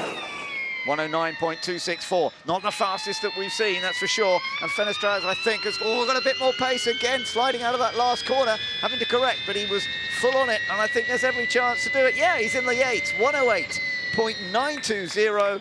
Sacha Fenestraz has made it into the final. And the first driver into the 108s as well, Ben, so he's definitely delivered. Funny, we saw that big snap of oversteer coming out of the final corner. We saw that in the quarterfinals as well with him. It was quite late when it released the power, and then he had the oversteer. Yes, boys! Yes! Always fun to hear on the radio with Sacha, and that's great stuff. He was the previous holder of the fastest lap in Formula E history prior to this weekend in the Cape Town dual final, and now he's in a good place again. On to the second semi-final, and it's René Rast in the Neon McLaren versus Jake Dennis in the Avalanche Andretti. Predictors reckon it's going to be Jake Dennis. Yeah, I've got to be honest with you, I think it could be Rast. And that's not to do with the fact that Avalanche Andretti, American team, home soil, going for the other side. It's just that I think Rennie, without the mistake at the first corner, if he can get it through here, which he has done, And the last lap, he would have been in the 108s as well, and he would have definitely have been in a good position. Well, we shall see, because Jake Dennis has got a great background in the semi-finals. He's won his 3 semi-finals this year, and we shall see whether he's going to manage to win this one as well. René Rast hasn't won a semi-final duel yet. He's never done it yet, so is there a chance? That initial just across the line, a tiny difference. We don't really get a bigger picture of that until a few more seconds have taken place, and indeed, Jake Dennis. It's again that first sector though from René Rast is slow. He made the chicane this time, but again the first sector's not quite there. No, it's looking good for Jake Dennis. He's in a very strong position, some 3.5 tenths faster than René Rast. So it's looking as though the man who's really battling for the championship very severely is going to be going into the final, because René Rast's pace is just not looking good enough. It's not good enough. He's been able to do a good middle sector. However, it's been equalled by Jake Dennis. So as Dennis gets a clean run through this one, I think he's going to go through. We may get another car in the 108s, as we saw just now from Sacha Fenestraz, because René Rast a 109.3. I think he'll be a little disappointed with that. Let's see what Jake Dennis can do. Can he get in the 108s? Cross the line? Yes, he can. 108.919, and we've got very similar lap times there from Sacha Fenestraz and Jake Dennis, who will be in the final. But Jake takes that semi-final victory. Another superb performance, unbeaten in the semis that he has made this year, and this is tremendous for him. Although, going into what is going to be such an unpredictable race, do you want to be leading at the first corner? No, but I would take the pole position point, because that would mean they'd be equal with Pascal Wehrlein in the championship. So therefore, the point, if he can beat Fenestraz to pole, is definitely something that you would want in your pocket. Yep, you get 3 for pole, 1 for pole, fastest lap. Yeah, it's 1 for fastest lap, you're right. No, that's a really good point. He's going to be 2 points ahead. He's going to take the championship lead by doing this. You're absolutely right. So it is a crucial stage. Getting those extra points is very important. And even then, if he has to back off at the start to get into the slipstream, we know it's going to be a big peloton race, but he has that ability to control where he is. When you're up front, you're much less likely to get involved in that midfield crashing that often goes on the first lap. Absolutely right. It was a fantastic run. So we've now got Fenestraz against Dennis in the final. But I think the question for me is, Rast lost 4 tenths again in that first sector. Good second and third sectors, but ultimately not good enough. Go and ring Fraser and tell Sacha to not put it on par with the 3 points. Yeah, he knows that the 3 points really matter now. Because it is important for them to have that and to go into the lead of the championship. What an opportunity that would be to go ahead of Pascal Wehrlein in that championship battle. Jake did lead very early on this year because he won the opening round in Mexico and continued to hang on just briefly after that. But then Pascal Wehrlein, taking double wins, took over the championship lead for a while. Nick Cassidy has had it, and now Pascal's back in the top spot. When I was running with Audi, we were looking at it, and we actually looked at the strategy of pole positions and fastest laps, because that is very often the differentiator. Jake Dennis has got currently 3 fastest laps but no pole position, so this could be the switch of it. But that's 3 points he's got over Pascal Wehrlein, who hasn't got any poles or any fastest laps. Good point. Well, we shall see how that works. The final is coming up with Sacha Fenestraz versus Jake Dennis to get that top spot and 3 points in Portland.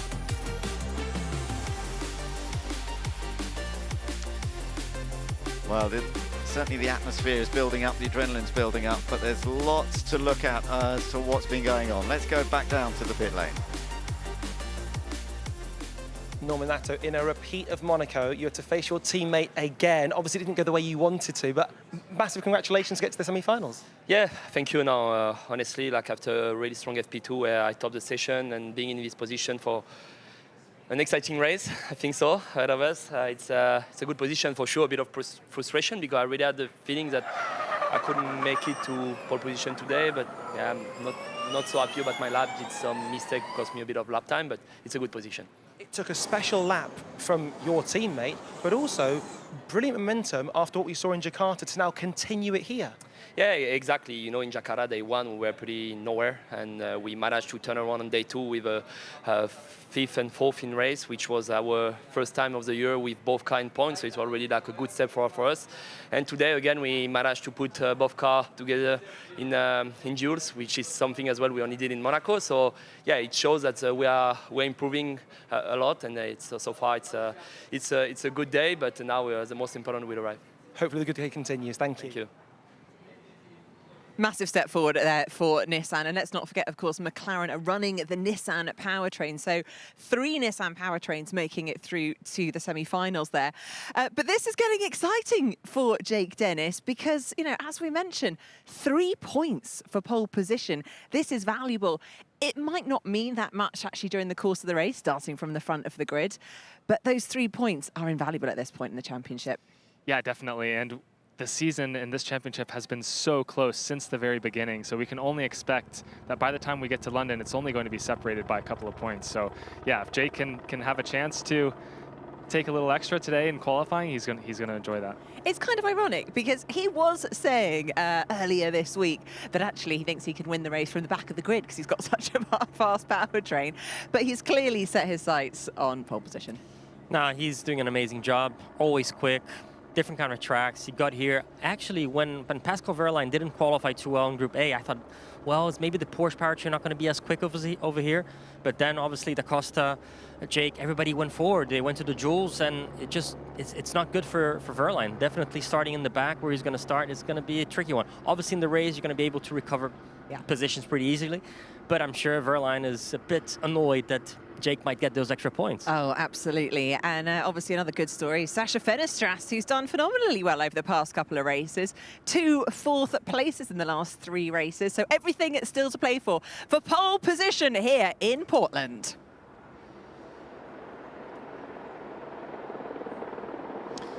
Getting all set now for the final runoff. The last battle in the duels to determine who is going to be on pole position here in Portland for the first Formula E race that has ever been held here. And we've got a tremendous battle in prospect, there's no doubt about it. The number 23 car, the Nissan of Sasha Fenestras, who has been putting in some very impressive performances in qualifying this year. They don't always have the race pace that they would like to have, but this youngster has shown a lot of people that he knows how to get a very rapid lap. But he's up against Jake Dennis, a little more experienced in Formula E and also a big fighter in the championship. Now, he's not actually had a pole position at all this year, Jake Dennis, whereas Fenestras has managed to do it. He managed to do it in Cape Town and actually was the fastest qualifier in Monaco, although didn't end up with pole. There's Michael Andretti of the Avalanche Andretti team of Jake Dennis, and he's had pole here in the past himself in the days of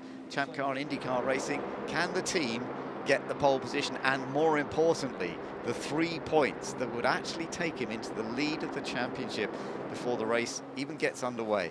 And as you were mentioning, Alan, those extra points that you get for pole positions and fastest laps can sometimes make all the difference in terms of winning a title. And that could be important today.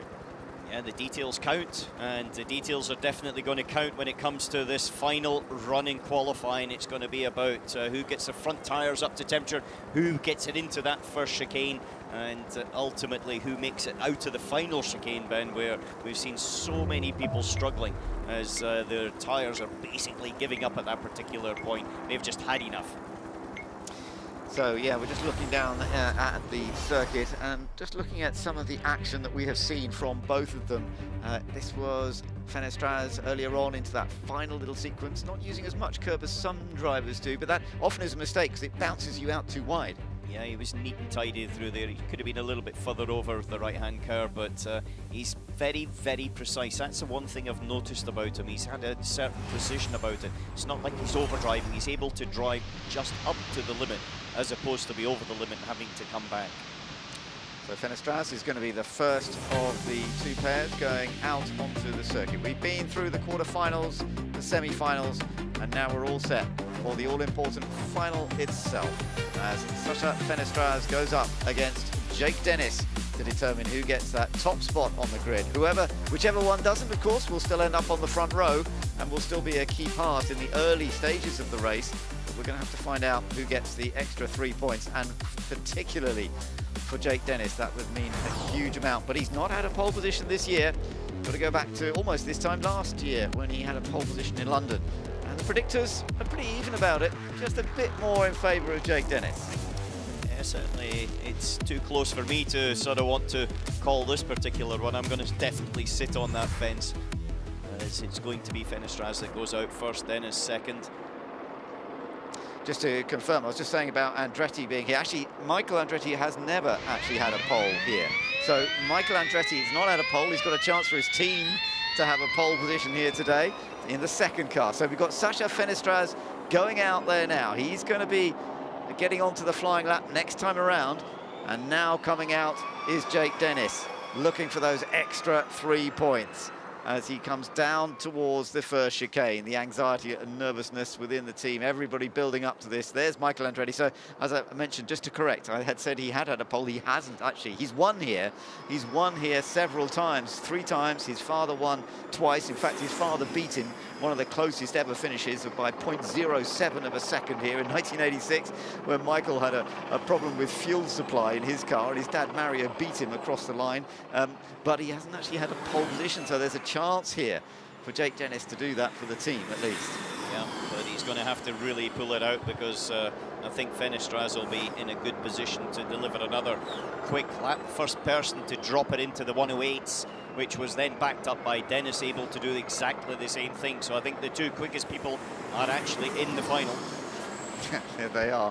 I think this is going to set things up. There's going to be, I think, very tiny differences between them. Right, onto the flying lap goes Sacha Fenestraz. Cross the line.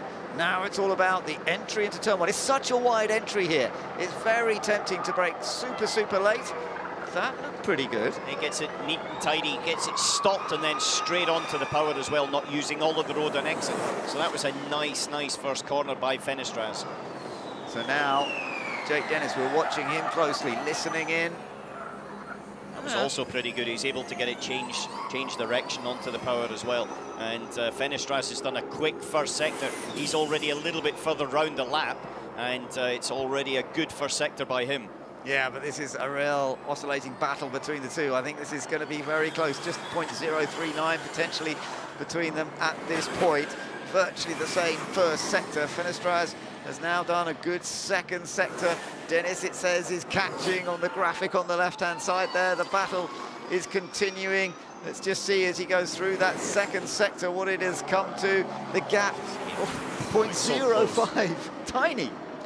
Oh, it's against the wall. Fenestraz right up against the wall as he crosses the line, Ben. Wow, that was tight, and it must have cost him a fraction of a second to even do that. So it's all about coming out of this last corner. Could make all the difference here for Jake Dennis. Sliding a bit, but doesn't get her close to the wall. He's kept it clean. He's very close. Jake Dennis goes, he's done it. He's done it. Jake Dennis has taken his first pole position of the year, and he's taken back the championship lead that he had early on. And for Michael Andretti and the Avalanche Andretti team, what a result here in Portland, which is their home race for them. Fantastic for the whole team. Very good lap by Dennis. He was clean and tidy all the way through. Fenestraz looks to have maybe dropped a 1/10 of a second out of the final corner.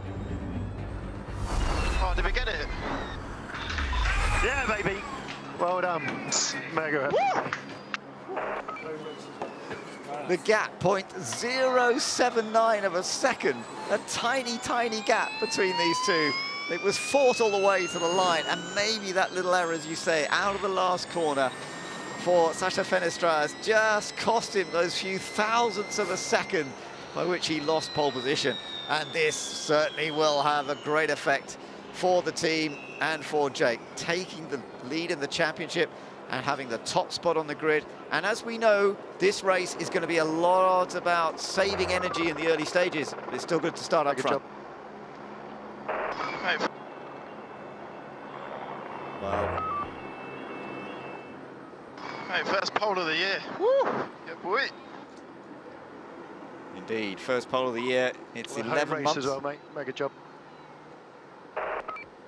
11 months since his last pole, but what a good time to do this as we're getting into the latter stages of the season. There's still plenty of points on offer, but we are getting into that stage now. And with his main contenders in the championship, all having a pretty miserable day today. Pascal Wehrlein way back down.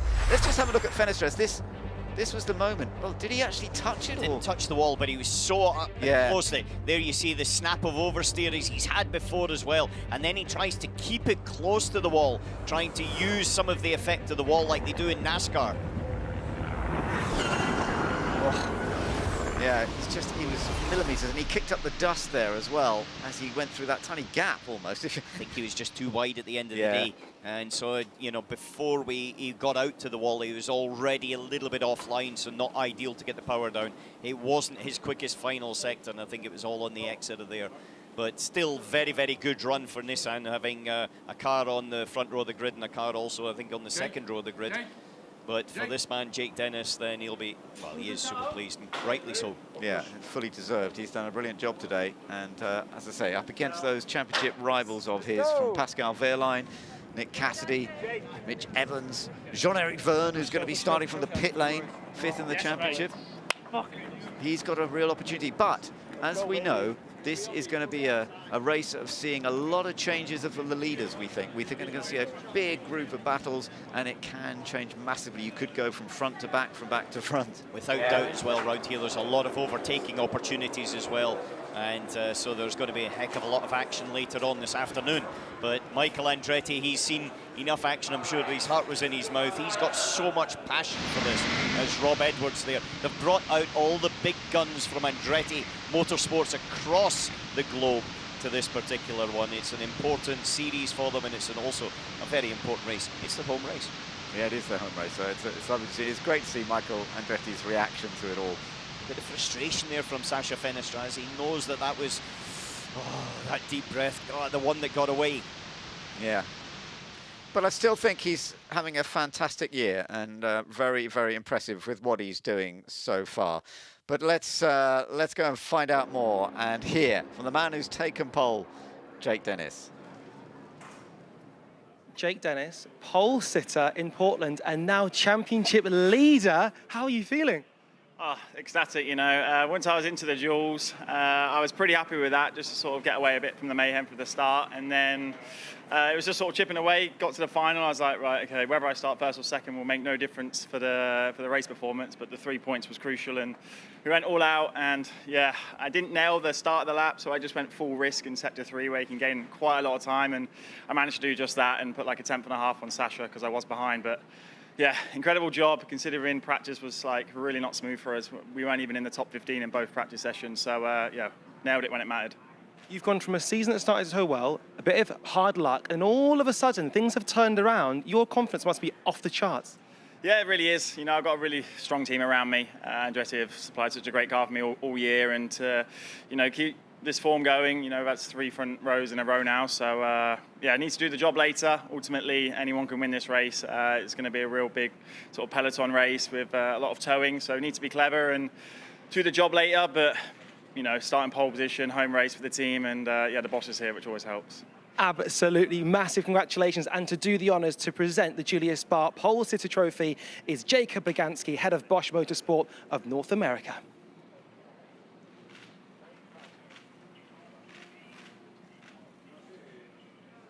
Nice, first one of the year. Well, many congratulations indeed to Jake Dennis, who's done such a superb job here today. And he's done well from pole positions in the past. He might not have had a pole this year. You can see in the points, it's put him back into the lead of the championship, which he was early on in the season. Pascal Wehrlein now 2 points behind him. Nick Cassidy still in 3rd place, of course.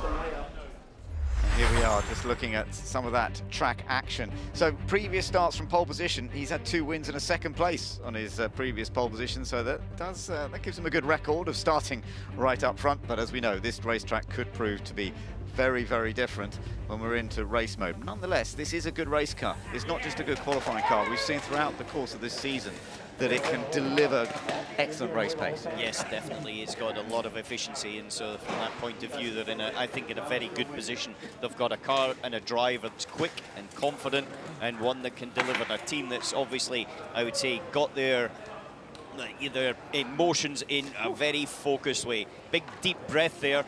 out by Roger Griffiths, the team principal, because he knows that's one part of the job done, but only one part.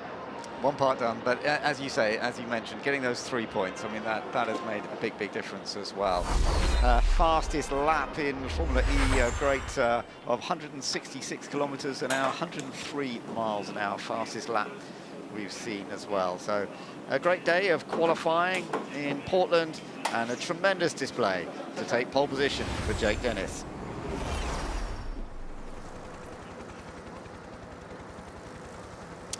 So let's head back downstairs and find out a little bit more about the stories of just how that qualifying went from the highs to the lows. Sasha Fenestraz, we never quite know which... Well, I'm absolutely delighted to say that joining us now, a man who knows a thing or two about this track, Michael Andretti.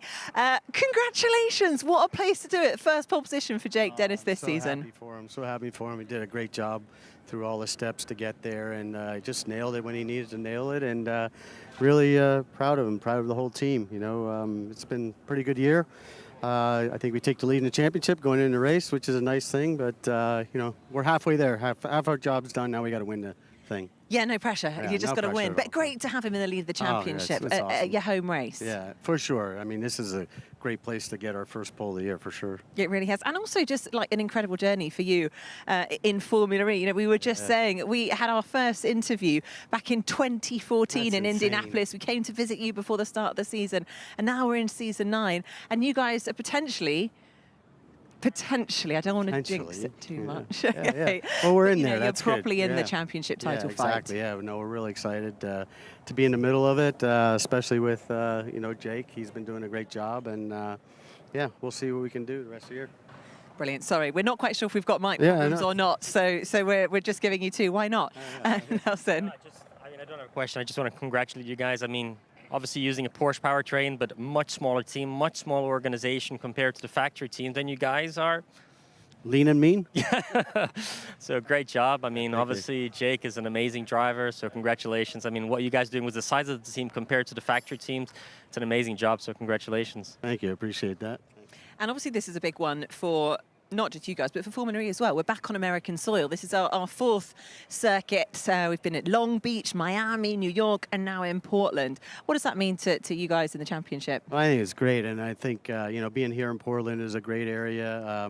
You know, it's a beautiful part of our country, and I think they've done a great job here at the racetrack to make it look really first class. And yeah, a lot of fans coming out today as well. I think it's going to be a big crowd, so it's awesome.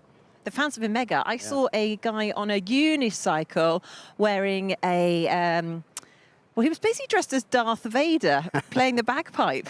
Is that the kind of fans we're expecting? Not sure about that. Well, Michael Andretti, huge congratulations, and we really hope a very successful race is coming your way soon. Thank you very much. Thank you. All right. Well, there we have it. Let's go over to our pole sitter and see what he has to say.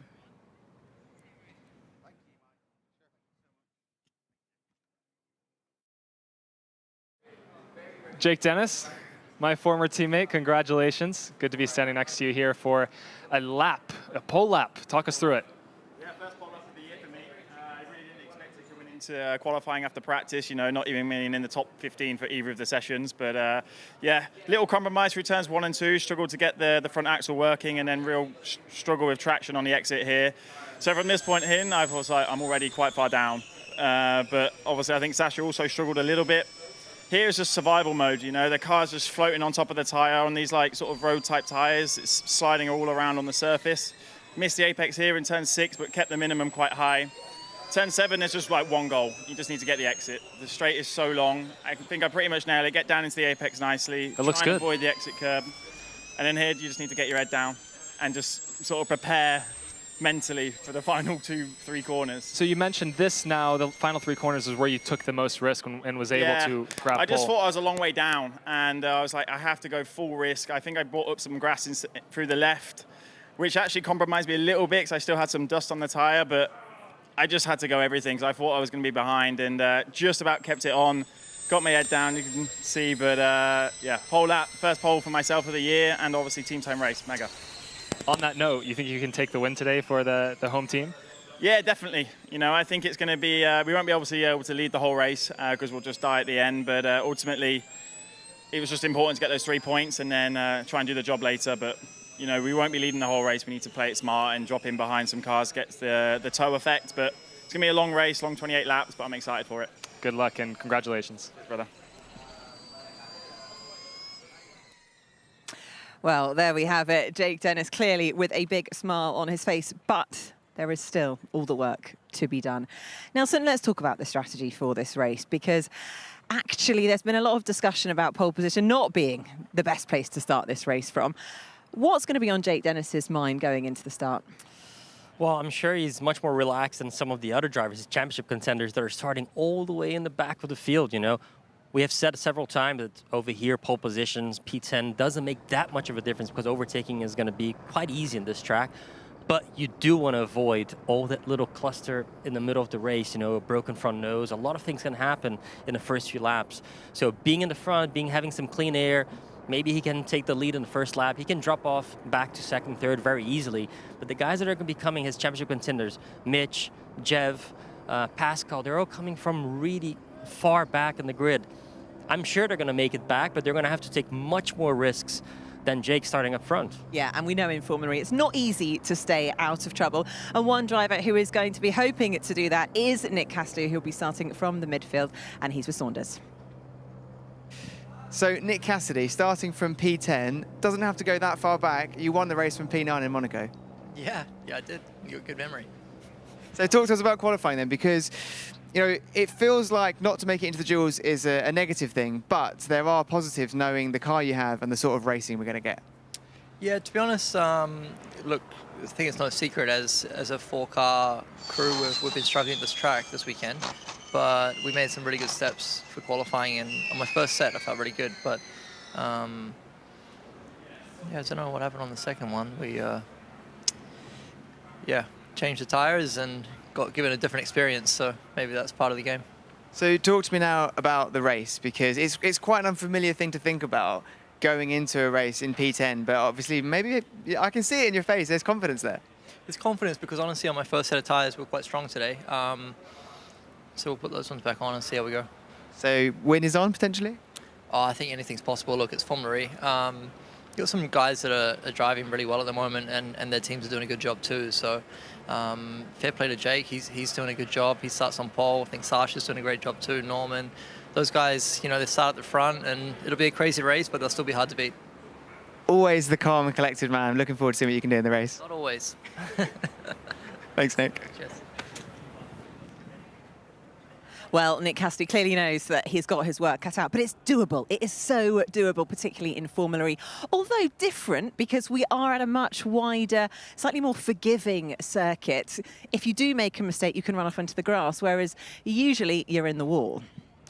Yeah, if there's any track you want to start in the back of the field, it would be this one over here. If that happens in Rome, Jakarta, any of these, I mean, your chances are really slim. So over here will be one of those tracks where they are, you know, you could take a chance starting in the back. So obviously all of them that are starting in the back, they're thinking, thank God we're over here, and that's happening here, not in Rome or London, you know. At what point during the course of this race are we going to start to see everyone really push? Because it sounds like this is a track that really just drinks the energy from the battery. So the drivers are going to be holding off, but when are we going to see? Is it a game of cat and mouse? Are they all going to be keeping an eye on what each other are doing?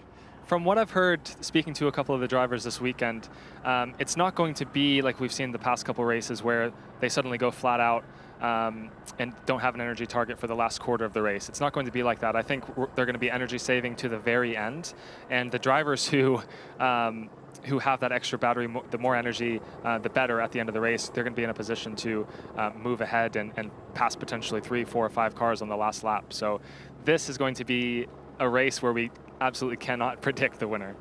A massive challenge, that is for sure, particularly for Pascal Wehrlein, who is starting right down at the back, and he's with Saunders. Pascal Wehrlein, talk me through that group qualifying session. Not ideal, but thoughts ahead now. Yeah, difficult session, just struggling with grip on both tire sets. Yeah, pace was not great, and yeah, car felt quite different compared to this morning, so not sure what happened. We spoke earlier in the week about the opportunities to make up a lot of positions here in the race. So do you feel now not where you wanted to be, but still plenty of opportunity. Yeah, I mean, the race is a different topic, and especially here it should be easy to overtake. But nevertheless, we need to have a fast car, and in qualifying, yeah, we struggled with pace, so hopefully we can turn it around for the race. What do you think's potentially on the cards? Are we talking race win, or is there something maybe a bit lower you'll be aiming for? Let's see what we can do. Excellent. Thank you, Pascal. Sacha Fenestraz, the youngest man on the grid, rookie season, front row again. Things are looking up right now.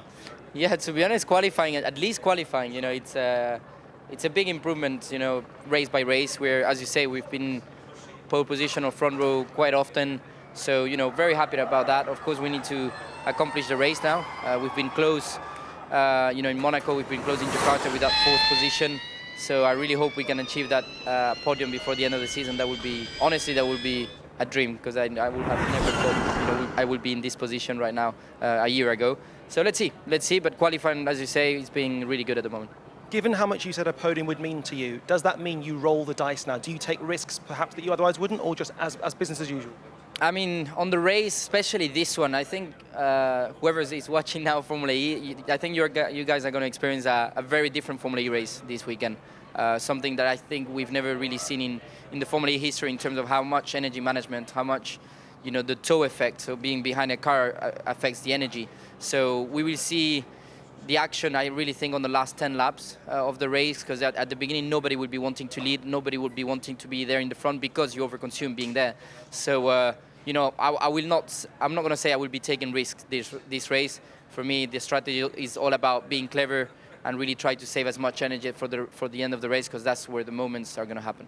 We're going to look forward to seeing it race well. Yeah, hopefully we can be there. Thanks, mate. Well, Sacha Fenestraz there making a call. He's saying that everyone's going to push in the last 10 laps. This is a 28-lap race, so pretty much just after 2/3 of the race, we're going to see everyone go for it.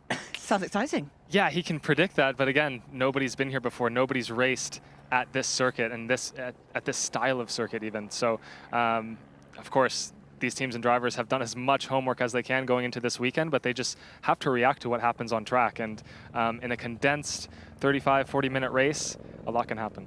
Can you put a time on the tow effect, I suppose? Is there a kind of an easy way to define what the advantage or disadvantage of the towing would be? Well, look, when you're in the front, those coasts before the corners are having to be much later, because you have a lot of drag on the car, and the deceleration without a car in front of you is much faster. So when you have a car in front of you, you're able to lift earlier, use less energy, and that's just the name of the game today. If we're talking about seconds, you know, I was speaking to some of the drivers. It's nearly about 2 seconds less throttle. Wow. You're going to use less. You're going to save when you're behind somebody. So that's, when you build out of 1, 2, 10 laps, that starts adding up quite a lot. That's going to be huge, isn't it? And so this is the race that we're actually going to see probably a bit of team strategy, teams working together, which we never really see in Formula E. The drivers tend to go up against each other, but perhaps the McLaren drivers working together, the Nissan drivers together, so they're near each other in the pack. Yeah, I mean, those drivers aren't really up at the top of the championship, so I think they're really just going to be focusing on getting a win for themselves and the team. But, you know, thinking of the Jaguar, the Porsche drivers, Antonio Felix da Costa mentioned that he is here today to make sure that that his teammate Pascal Wehrlein has an opportunity to fight at the front. Yeah, absolutely. Well, everything very much to play for. Race prediction: who's going to win? It's a tough one. I'm going to go with Jake Dennis. That's a safe bet. He's at the front of the field, you know, doesn't have so much to risk in the first couple of laps. So I think he's on it. The last few races, he's just shown so much pace. His head is working well. He's quick. He's smart in the race. Home race, too. Home race. He really wants it. And I'm going to go with Jake Dennis. There we go. And you're agreeing? I'm going to have to agree. Okay, well, there we are. Happy days. So it could be a lights to flag finish.